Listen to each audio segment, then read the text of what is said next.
Klasifikasi kelompok kepentingan. Sebelumnya, kelompok kepentingan itu adalah kelompok sosial yang berorganisasi permanen, yang berusaha mewujudkan kepentingannya dengan menjalankan pengaruhnya atas politik dan masyarakat. Yang pertama yaitu klasifikasi kelompok kepentingan Gabriel Almond. Berdasarkan gaya dan metode mengajukan kepentingan, Gabriel Almond membagi 4 tipe kelompok kepentingan.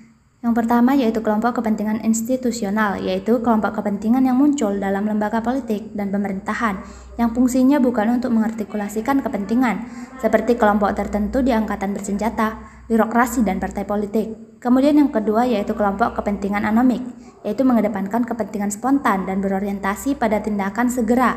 Kelompok-kelompok tersebut dapat mempengaruhi sistem politik dengan berbagai cara yang tidak konvensional. Kemudian yang selanjutnya itu kelompok kepentingan asosiasi, yaitu secara khusus berfungsi untuk mengartikulasikan kepentingan kelompok tertentu. Kelompok ini terorganisasi dengan baik dan terus-menerus membangun hubungan dengan anggota dan menjalin hubungan dengan pemerintah. Kemudian yang keempat yaitu kelompok kepentingan non-asosiasi, yaitu kelompok kepentingan yang kegiatannya bersifat sementara. Yang kedua yaitu klasifikasi kelompok kepentingan Jan Blundell. Jan Blundell mengklasifikasikan kelompok kepentingan berdasarkan faktor-faktor yang bertanggung jawab atas pembentukannya. Secara garis besar ada 2 kategori kelompok, yaitu kelompok kepentingan masyarakat dan kelompok asosiasi. Kelompok kepentingan masyarakat, menurut Blundell, yaitu digambarkan sebagai kelompok masyarakat yang dibentuk oleh orang-orang yang hidup bersama untuk waktu yang lama dan mengembangkan hubungan sosial bersama. Sedangkan kelompok asosiasi yaitu terdiri 2 subkategori, yaitu kelompok pelindung dan kelompok promosi. Kemudian yang terakhir yaitu klasifikasi kepentingan politik dari Maurice Duverger. Maurice Duverger di sini menggunakan istilah kelompok penekan dalam klasifikasi kepentingan politiknya, yaitu yang membahas 2 masalah utama. Masalah pertama yaitu apakah kelompok-kelompok itu harus disebut kelompok penekan yang fungsinya hanya untuk melakukan tekanan politik, atau bahkan bisa disebut kelompok penekan yang memiliki aktivitas multidimensi. Kemudian yang kedua yaitu klasifikasi mengenai istilah kelompok penekan harus digunakan hanya untuk kelompok non-resmi atau bahkan kelompok resmi dapat dimasukkan dalam kategori ini.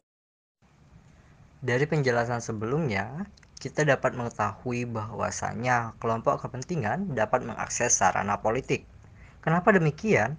Karena kelompok kepentingan memiliki kedudukan yang strategis dalam masyarakat, yakni sebagai penghubung antara masyarakat dengan pemerintahan.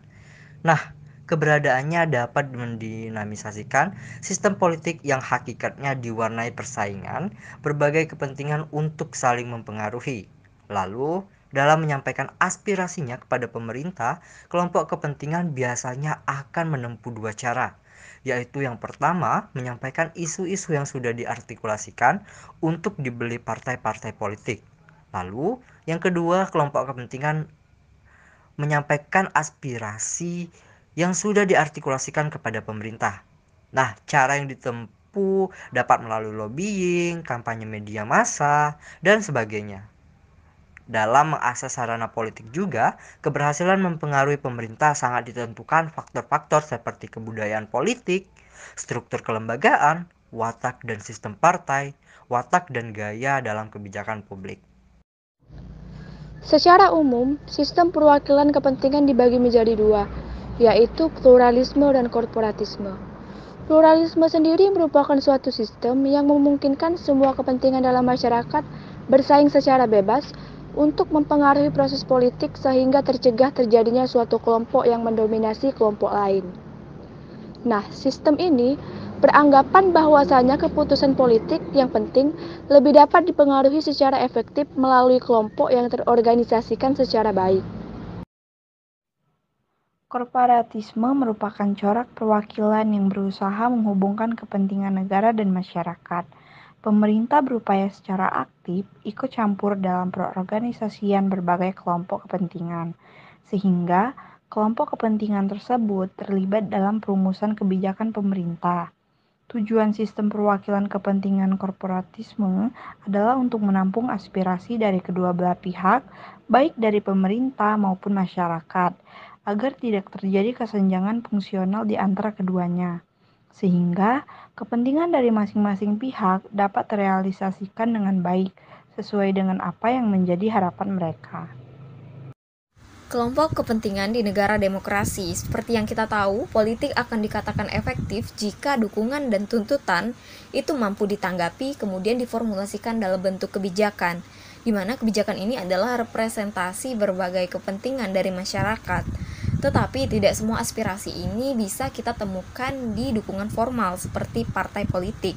Maka dari itu muncullah alternatif lain, yaitu kelompok kepentingan. Di negara demokrasi, kelompok kepentingan ini menunjukkan demokrasi yang sehat karena mereka membuka alternatif partisipasi politik atau edukasi politik selain lewat partai politik.